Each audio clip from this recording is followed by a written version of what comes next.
Today's video is brought to you by The Cold Plunge. Use discount code DAVE150 at checkout at thecoldplunge.com. Immediately save $150 off your purchase. That's DAVE150 at thecoldplunge.com. There's also a link below this video. This is from Sarah today.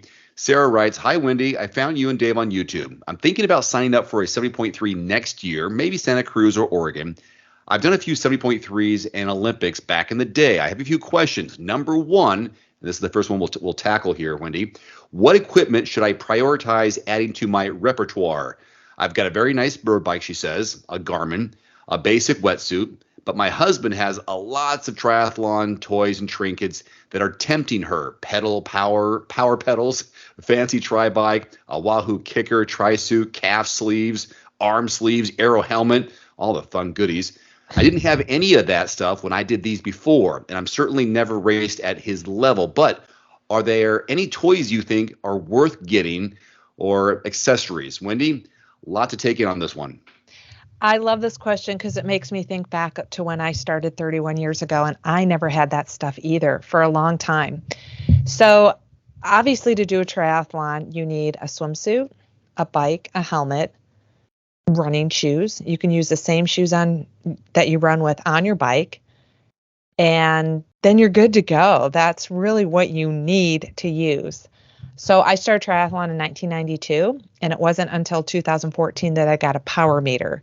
So that's something, if you wanted to make an investment, to purchase power meter, power pedals, I think are great. I've used a variety of power meters. Some friends have given me some before I purchased them on my own. And I think the power pedals seem to be reliable and cost effective, and they go with the Garmin. So Garmin power pedals with your Garmin watch. Again, back in the day, I think I just used a regular Timex chrono watch, never kept track of mileage, never downloaded my data or anything like that. So I want to add to what you didn't even list is to find a coach or a training plan. I think again, going to investments, the best bang for your buck is going to be to find a training plan that fits your schedule, your strengths and your limiters, or go the coaching route. And if you go the coaching route, you'll always have all your questions answered if you have the good coach. Do you need calf sleeves? No. Do you even need a wetsuit? Not necessarily. I think wetsuits will benefit an inexperienced swimmer for more confidence and safety. I use them, a variety of wetsuits depending on the water temperature. So it's good for that reason. And if you're someone who has done triathlons in the past and has not used a wetsuit, then you're probably a strong swimmer and you might not need one, depending on, Santa Cruz and Oregon are both great swims, and it may be warm that you might not even use one. So my suggestion is to just stick to what you have. If it fits, make sure you try it on. And then, if you really feel like you want a new wetsuit, just cause, look for deals and look for options and discount codes and stuff like that.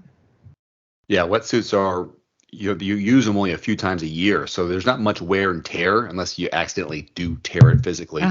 So borrowing some from someone is the best bet. Same with a bike box. That's what I found too. If you've maybe travel once a year, but you have to fork down some, so many hundreds of dollars for a bike box because you're going to travel on the plane with it. That's like, darn it. There's got to be somebody in a tri club or a local group, go into Facebook groups and see who's in the area who has one. Maybe give them $50, whatever it is. Like, hey, can I borrow your bike box? Make it worth your while. And you were saying about investments, right? Yeah, investments. And I'm always looking at people because you can invest a lot of money if you want to. Going back to the tri-suits are pretty nice. But again, you can do a triathlon without a tri-suit. You can wear your swimsuit in the swim. You can throw on a shirt or shorts on the bike if you want to. Most people do these days. I used to do the whole thing in my swimsuit. But the tri-suit would be nice. I've never had calf sleeves, arm sleeves.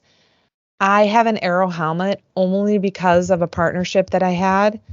But otherwise, right now, I've used my aero helmet a few times just for like maybe one main event each year. Otherwise, I just use my regular training helmet. So, looking at all the things you just listed, you don't need that. And I would try to use your husband's Wahoo kicker. I think if you have the money, investing in your own Wahoo kicker, it really does make for indoor riding that much more enjoyable if you're going to use an app like Zwift, Trainer Road, Ruby, or Full Gas.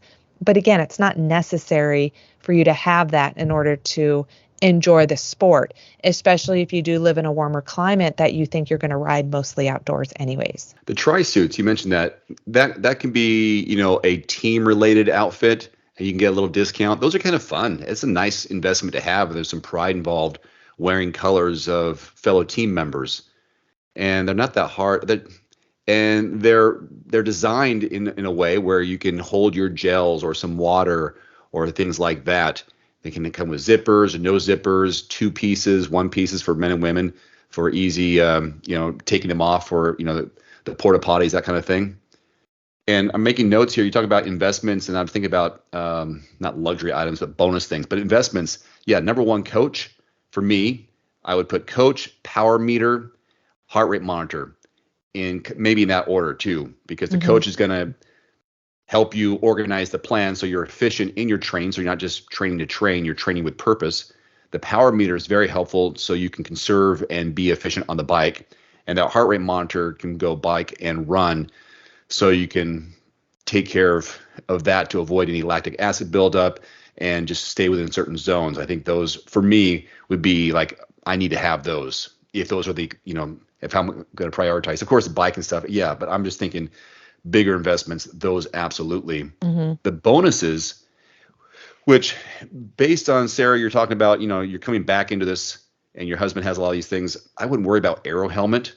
Get a good quality helmet, but aero helmet for the time savings may not be worth a couple extra $100 that you have to buy a helmet for.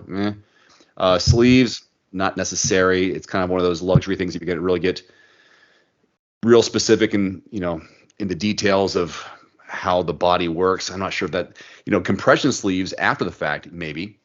The fancy tri-bike, you don't need anything fancy. Just get a bike that fits.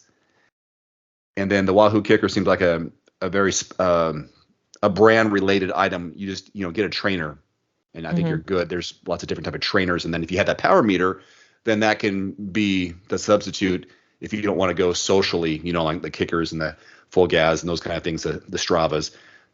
Just get on a trainer if you want to avoid these extra costs. Talking about all the bonuses. Today's video is brought to you by the Cold Plunge. Use discount code DAVE150 at checkout at thecoldplunge.com. Immediately save $150 off your purchase. That's DAVE150 at thecoldplunge.com. There's also a link below this video.